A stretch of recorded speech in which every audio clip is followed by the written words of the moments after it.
Cheers, Yang Gang! Yang Gang! Anybody here still Yang curious? That means you're all Yang Gang! Well, we just went inside and made some more history because Andrew Yang makes history every morning. When he wakes up, he makes history. He gets a little bit closer to flipping the apple cart way over, to making this an even better country, to showing America that we can have a heightened form of capitalism that works for everybody. Thank you, Freedom Dividend. Thank you, Medicare for All. How about measuring the right numbers for the first time in a long time? And how about Evelyn Yang?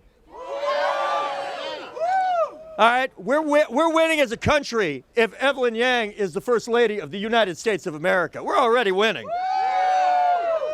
Speaking of winning, you know, some folks think that we enjoyed a victory of sorts at the last debate when we spent about a half an hour talking economics, specifically about universal basic income and the role of automation in our economy. And that felt good because we know there's one reason why that came up in the conversation. What is that reason? Andrew Yang! So that feels good. 2 minutes. Sometimes 2 minutes means 2 political minutes, which means we're all going to be having dinner together before Andrew shows up. But that's not true. That's not true. We're going to be all right. That was a victory of sorts. But that, anybody here satisfied with that as the final or greatest victory in this campaign? No! Define victory. Winning. I don't know if anybody else has ever said this in politics, but I want Andrew Yang to win so much that you get sick of winning. Not possible. But here's the difference between Donald Trump and Andrew Yang. There's about 100 of them. All right, here's the thing. Both are successful business people. Andrew is ahead 7-0 on bankruptcies. Neither's a billionaire, but only one will admit it. But here's the other part. When Andrew Yang is winning, you cannot get sick of winning. I never get sick of winning. I love seeing polls going up. I love seeing 4th place in California and moving up. I love being ahead in states of people who are from that state. That feels good. Now, real quick, because he's going to be here in allegedly 2 minutes, which was like 3 minutes ago. I was 10 years old living in Goffstown, New Hampshire. I loved this upstart guy who was trying to beat a former vice president of the United States. And folks thought he didn't have a chance. He did all right in Iowa. But the guy that was supposed to win, that former vice president, was crushing it in Iowa. And then New Hampshire said, not so fast. He was this young guy that was talking about what the next generation of American leadership could look like. His name was Gary Hart. And the day before the election, there was a blizzard scheduled for primary day. Much worse than this. The sun's already coming out because Andrew's about to come out right there.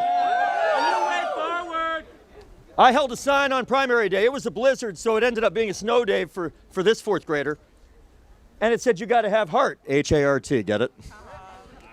So he wins by 19 points over the former vice president of the United States. Do you like that outcome? Yes! It turns out the people of New Hampshire don't like to be told what to do. They don't like to be told you got to do something because somebody had a title in front of their name before they ran for office that time.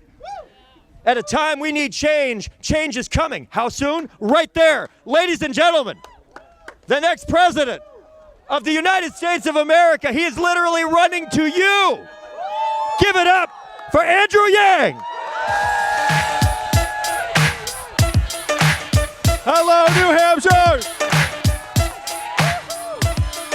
Oh, thank you all for being here.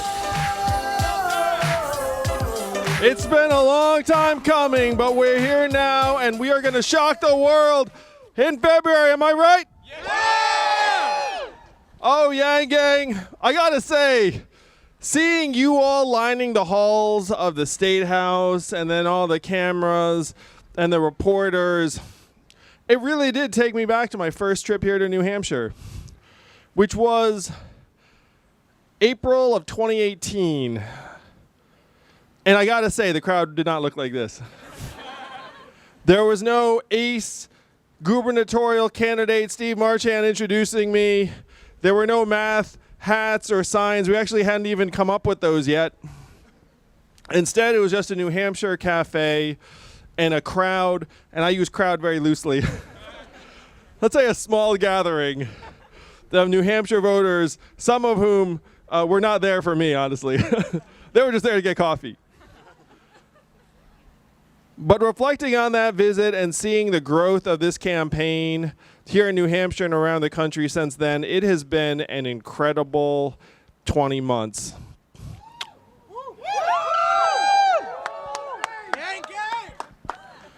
Where you can all feel the energy around the campaign increasing day by day by day. I can feel it too. Every time I've been here to New Hampshire, and this is my 22nd trip to New Hampshire over the campaign, but each visit's been better than the one before. I went to high school here in the state, and it's felt like a homecoming every time, but you all in particular have made it feel like home. And the rest of the country is looking to you all for a new way forward come February. They're looking up. They're seeing that our government is a set of pipes just clogged with millions and millions of dollars of lobbyist cash, and your fellow Americans look up and despair. They say, I can't do anything about that. The politicians tell me if I vote, I can fix it, but I have this sinking feeling that my vote's not going to be enough. Americans are very smart and savvy because they are generally correct. Their votes cannot flush the pipes, but yours can and yours will, New Hampshire. This is a purely grassroots campaign that's going to get to Washington, D.C. It's going to shake up the establishment, the people that have frankly been crouching there like spiders, making money for decades on our backs. How is it that the Washington, D.C. metro area is the wealthiest city in our country today? What do they produce?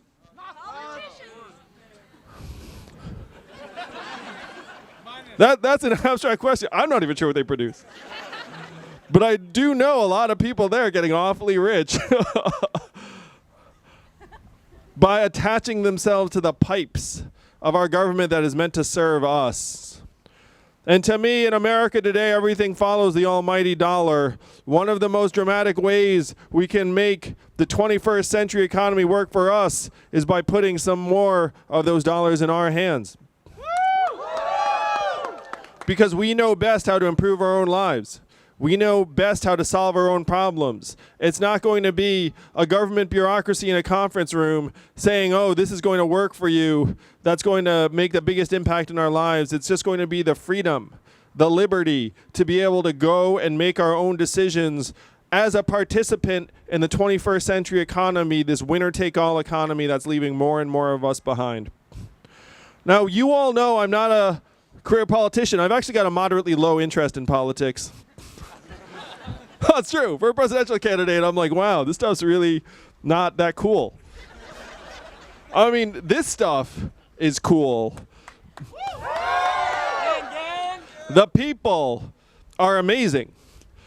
But politics, like the talking heads and the war of words and the little like kind of sneaky attacks and the fabrications and the fundraising dinners and the press releases and all of that stuff is for the birds, honestly. I've got a relatively low interest in all of that stuff. You have my word. My mission is to get to Washington, D.C., clean it up, make the system work for us, and then go the heck home. Because I'm not a politician, I'm a parent, I'm a patriot. I see the mess we are leaving to my kids, to the next generation, to your kids, to your grandkids, and it is not something that I am willing to accept, New Hampshire, nor should you. We can do better. We will do better. We must do better. We're going to present the new way forward for the rest of the country come February, and you can imagine the headlines the next day when it's going to say, Andrew Yang won what? And I'm going to love watching the talking heads try and squirm their way out of that one. It's going to be awfully hard to leave us off a graphic when we're at the top of that graphic. That's going to be a very problematic graphic. That is the vision that we will make come to pass in just a few short months. Are you with me, New Hampshire?